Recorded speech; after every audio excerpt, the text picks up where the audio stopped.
Vamos agora realizar duas atividades. Vamos desenvolver duas atividades, eu vou propor a atividade, você vai refletindo, vamos refletir juntos, no sentido de respondê-las, mas compreendendo os motivos, né, da análise, da resposta apresentada. Observe que a industrialização no Brasil esteve muito vinculada ao setor, profundamente vinculada ao setor cafeeiro, a economia do café. Mas essa relação foi uma relação na qual o capital gerado pela economia cafeeira favoreceu a organização do chamado complexo cafeeiro, que foi favorável, que favoreceu ao processo de industrialização. Mas vamos ver aí quais são as questões que eu trouxe para você.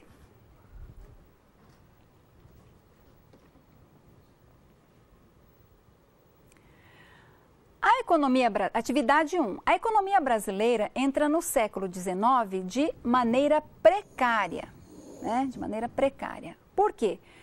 Porque os produtos destinados à exportação não tinham condições de enfrentar a forte concorrência de outros países, já com o processo de industrialização bastante desenvolvidos. É a economia do café que garante a entrada do Brasil no mercado internacional, se constituindo no principal produto destinado à exportação e chegando a representar, olha só, 70% das exportações brasileiras. Justifique o complexo cafeeiro no Brasil. Justifique, então, como é que se constitui, o que é este complexo cafeeiro no Brasil. O complexo cafeeiro pode ser entendido como um sistema todo organizado em função da produção do café. Então, o beneficiamento do produto, a utilização de máquinas para incrementar a produção, a evolução na tecnologia utilizada para a plantação, além de outros beneficiamentos ou além de outros desenvolvimentos, ou o desenvolvimento de outros setores atrelados aí à produção do café, como por exemplo, os transportes por meio das estradas de ferro. Então veja, a evolução nos transportes por meio das estradas de ferro aconteceram por quê? Porque havia necessidade de escoar aquilo que era produzido. Havia necessidade de escoar o café que era produzido nas fazendas e que precisava chegar aos portos. Além disso, havia necessidade não só dos trabalhadores, da mão de obra, mas também de outros elementos que faziam parte dessa grande articulação, deste grande sistema. Por exemplo, como é que ia se ensacar o café? Como é que o café ia ser transportado depois que chegasse na localidade destinada? Como é que seria feito esse transporte? Então, o complexo cafeeiro deve ser compreendido como todo esse sistema organizado em função da economia cafeeira e que representa um processo também de evolução na medida em que este processo de produção do café leva necessariamente à existência de outros setores que, vinculados a esta produção, levam também ao crescimento de outros aspectos, ao crescimento de outros setores. Então, isso isso tudo se relaciona ao complexo cafeeiro. A nossa questão 2. No período republicano, a República no Brasil acontece quando? 1889. Eram denominados coronéis quem? Os grandes latifundiários que exerciam poder sobre os trabalhadores. Em sua representativa maioria, analfabetos e carentes. O coronelismo foi importante para a manutenção do quê? Do regime oligárquico e dos interesses de quem? Das elites. Como era exercido o comando sobre os trabalhadores e qual foi a relação dos coronéis com o governo? Essa figura do coronel não é desconhecida para você, com certeza. Eu tenho certeza que você consegue fazer relação com pessoas que você já conheceu, com famílias que dominavam uma certa região. Então, o coronelismo foi uma marca muito forte na política brasileira. Mas de onde é que vem o coronelismo? O coronelismo vem do patriarcalismo. O que é o patriarcalismo? É o domínio do patriarca, que é o grande latifundiário, o domínio não só sobre sua família, mas também sobre aqueles que são seus agregados. Esposa, filhos, parentes, filhos que muitas vezes esse latifundiário, esse grande senhor de escravos tinha com escravas que acabavam convivendo ali na casa grande, trabalhadores que porventura trabalhassem nas lavouras ou trabalhassem ali no latifúndio. Então, essa pessoa, essa figura, o patriarca, tinha esse poder. E, inicialmente, a coroa favoreceu este domínio desse latifundiário porque era uma forma de garantir não só os interesses da coroa, mas também uma certa organização social, vamos dizer assim, no Brasil. Então, veja, o que é o coronel? O coronel é a figura que já vem, digamos assim, que tem origem aí no patriarca, pode-se dizer que é o patriarca. E esse patriarca, este coronel, exerce um poder, o poder que é limitado ao seu latifúndio, mas é um poder que não é só um poder econômico, porque pode-se dizer que quanto mais terras, quanto maior o latifúndio, mais poder esse patriarca, esse coronel tem.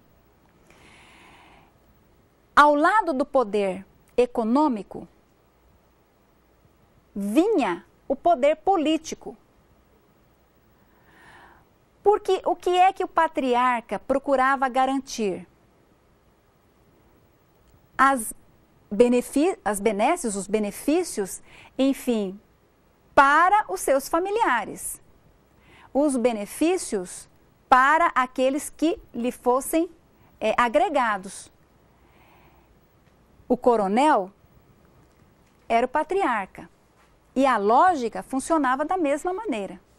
Então, o que acontecia? Normalmente, os governos eram exercidos por coronéis, por famílias que já fossem grandes latifundiários nas diferentes regiões aí do Brasil. Isso não significava, de jeito nenhum, que os coronéis ou que os latifundiários fossem totalmente... houvesse uma harmonia entre esses grandes proprietários. Muitas vezes aconteciam guerras ferrenhas de poder entre esses latifundiários. Mas, de qualquer forma, em que pese o fato de que muitas vezes havia disputa de poder, havia a disputa de poder entre esses latifundiários que representavam as elites brasileiras.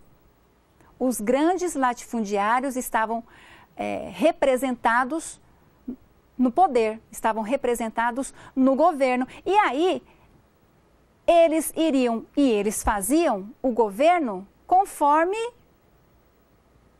lhes aprovesse, conforme fosse benéfico aos seus interesses.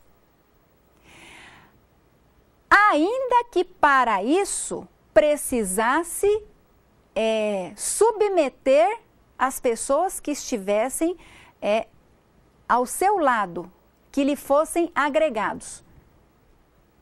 Familiares, parentes, trabalhadores, escravos, todos deveriam submeter-se a essa figura, a este personagem. Então, muitas vezes, o governo acabava se articulando a este coronel, a este latifundiário, visando garantir a manutenção do status quo, da situação que fosse favorável às elites. Por isso, muitas vezes, o trabalhador, precisando trabalhar naquela terra, precisando estar agindo, atuando, produzindo neste latifúndio, ele se submetia e ele fazia aquilo que o coronel lhe determinava fazer. Você vai reconhecer isso no chamado, principalmente no chamado voto de cabresto. O que era o voto de cabresto?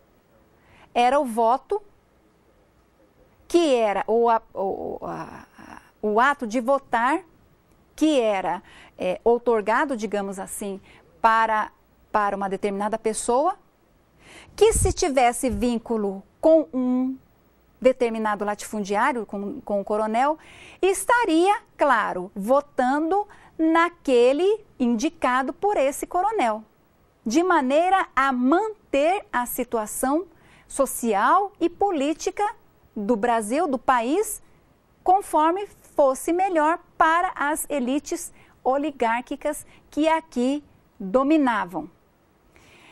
Uma característica bastante interessante dessa forma de organização política do Brasil é o favorecimento que existia nos governos em relação aos parentes.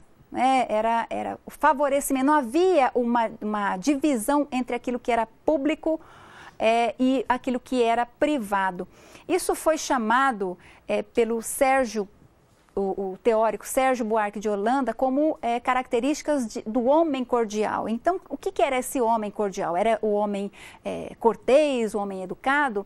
Não, aquele homem brasileiro, claro, nós estamos nos referindo ao povo brasileiro, à cultura brasileira, a característica do perfil do povo brasileiro. Este homem cordial era aquele que não separava o que é público do que é privado, de tal forma que o público era bem utilizado visando os interesses privados, visando os interesses do latifundiário, do coronel. Então, essa forma de organização política interferiu durante muito tempo no Brasil. E eu vou te deixar uma pergunta. Você acha que isso está resolvido na atualidade? Fica aí com essa pergunta.